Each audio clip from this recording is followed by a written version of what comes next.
Hello everyone, मैं हूं शिवाली और आप देख रहे हैं नॉलेज प्लस यूट्यूब चैनल। तो आज हम आपके लिए लेके आए हैं 10th इंग्लिश में प्रोस के अंतर्गत लेसन फर्स्ट, जिसका नाम है द एन्चेंटेड पोल और जिसको रिटर्न किया है श्री राजगोपालाचारी ने। तो इस लेसन को हम पूरा हिंदी में एक्सप्लेन करेंगे ताकि आपको इजीली समझ में आए। तो चलिए स्टार्ट करते हैं। यह पाठ महाभारत से लिया गया है। यह पाठ धर्मराज युधिष्ठिर के चरित्र पर प्रकाश डालता है। उनके धैर्य, दयालुता, अपने भाइयों के प्रति प्रेम एवं उनकी बुद्धिमत्ता का परिचय मिलता है। वे अपने उत्तर से यक्ष को संतुष्ट कर देते हैं। यक्ष युधिष्ठिर से बहुत प्रसन्न होता है और वह यक्ष यम था। जो यक्ष होता है वो यम होता है, जो कि मृत्यु के देवता हैं। और युधिष्ठिर को देखने तथा उनके ज्ञान की परीक्षा लेने के लिए यम ने यक्ष का रूप धारण किया था। युधिष्ठिर के उत्तरों से प्रसन्न होकर एवं उन्हें आशीर्वाद देकर वे अदृश्य हो जाते हैं। तो चलिए स्टार्ट करते हैं इस लेसन की story. Yudhishthir waited for his brothers in anxiety and thrust. Yudhishthir चिंतित और प्यासे अपने भाइयों की प्रतीक्षा करते रहे। Can they have been subjected to a curse, or are they still wandering about in the forest in search of water? तो युधिष्ठिर अपने मन में सोचते हैं कि युधिष्ठिर जो चिंता कर रहे होते हैं वो अपने भाइयों के बारे में अपने मन में सोचते हैं, क्या वे किसी श्राप से ग्रस्त हो गए हैं या वे पानी की खोज में अब भी जंगल में घूम रहे हैं। Can they have fainted और डाइड ऑफ थ्रस्ट। युधिष्ठिर अपने मन में सोचते हैं, क्या वे प्यास से बेहोश हो गए या पानी न मिलने के कारण प्यास से मर गए। Unable to bear these thoughts and driven by an overpowering thirst, he gave up batting and started out to look for his brothers and the pool, hoping that he might find them. इन विचारों को सहन न कर सकने के कारण और तीव्र प्यास से व्याकुल होकर उन्होंने प्रतीक्षा करना छोड़ दिया और अपने भाइयों और तालाब की खोज में इस आशा से चल दिए कि वे उन्हें खोज निकालेंगे, अपने भाइयों को तथा उस तालाब को ढूंढ लेंगे।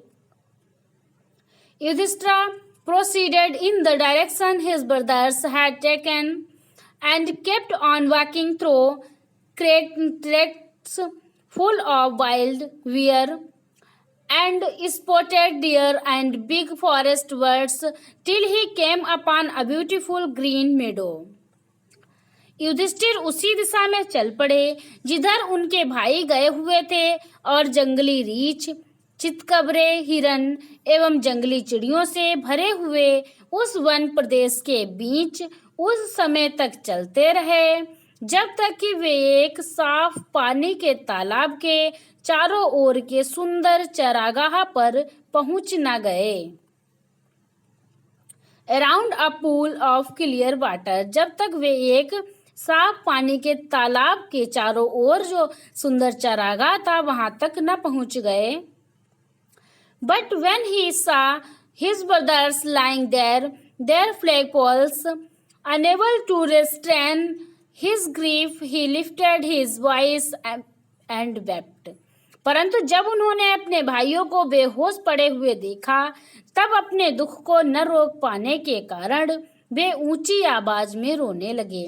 जब युधिष्ठिर ने अपने भाइयों को बेहोश पड़े हुए देखा तब वो अपने आप को रोक न सके और वो तेज आवाज में रोने लगे।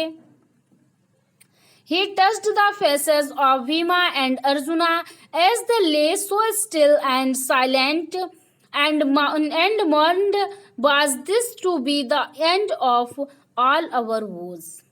उन्होंने भीम और अर्जुन के चेहरों को स्पर्श किया जबकि वे निश्चल, शांत और दुखी लेटे थे।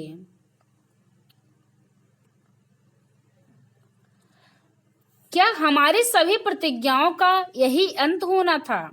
तो मतलब कि अपने आप में ही युधिष्ठिर कहते हैं, क्या हमारी सभी प्रतिज्ञाओं का यही अंत होना था? Just when our exile is about to end, you have been taken away.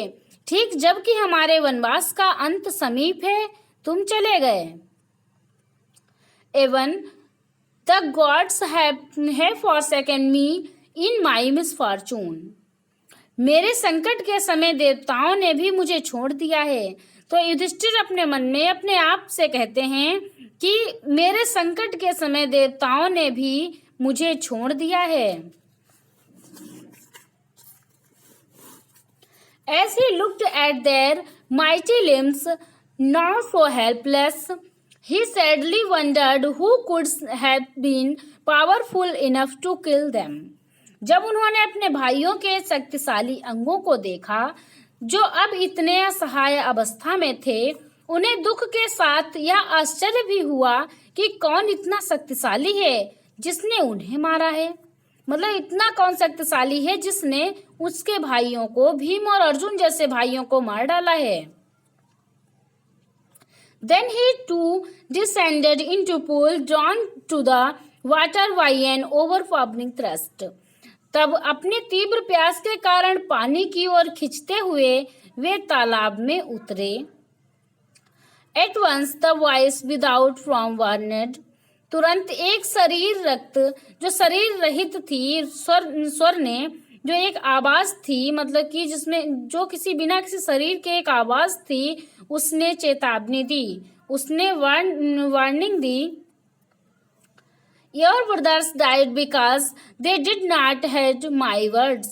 तुम्हारे भाइयों की मृत्यु हो गई क्योंकि उन्होंने मेरे शब्दों पर ध्यान नहीं दिया। They tried to drink water without answering my questions. उन्होंने मेरे प्रश्नों के उत्तर दिए बिना पानी पीने की कोशिश की थी। Do not follow them. Answer my questions first and then you can quench your thirst. तो यक्ष जो होता है, मतलब जो आवाज होती है जिसमें कोई शरीर नहीं होता है, बिना शरीर की जो आवाज होती है, वो कहती है कि तुम्हारे भाइयों की जो मृत्यु हुई है वो इसलिए हुई क्योंकि उन्होंने मेरे शब्दों पर ध्यान नहीं दिया, उन्होंने मेरे प्रश्नों के उत्तर दिए बिना ही पानी पीने की कोशिश की, और तुम उनका अनुकरण मत करो। पहले मेरे प्रश्नों का उत्तर दो और तब तुम अपनी प्यास बुझा सकते हो। This pool belongs to me. यह तालाब मेरा है। It did not take Yudhishthira a moment to understand that these could be none other than the words of Ayaksha and guessed what had happened to his brothers. Yudhishthir को यह समझने में एक क्षण भी नहीं लगा कि यह किसी अन्य के नहीं वरन यक्ष के शब्द हैं, और अनुमान लगा लिया कि उनके भाइयों के साथ क्या बीता होगा। It took him no time to see a possible way of bringing them back to life. उनको पुनः जीवित करने का संभव उपाय समझने में भी उन्हें देर नहीं लगी। He said to the wordless voice. उन्होंने शरीर रहित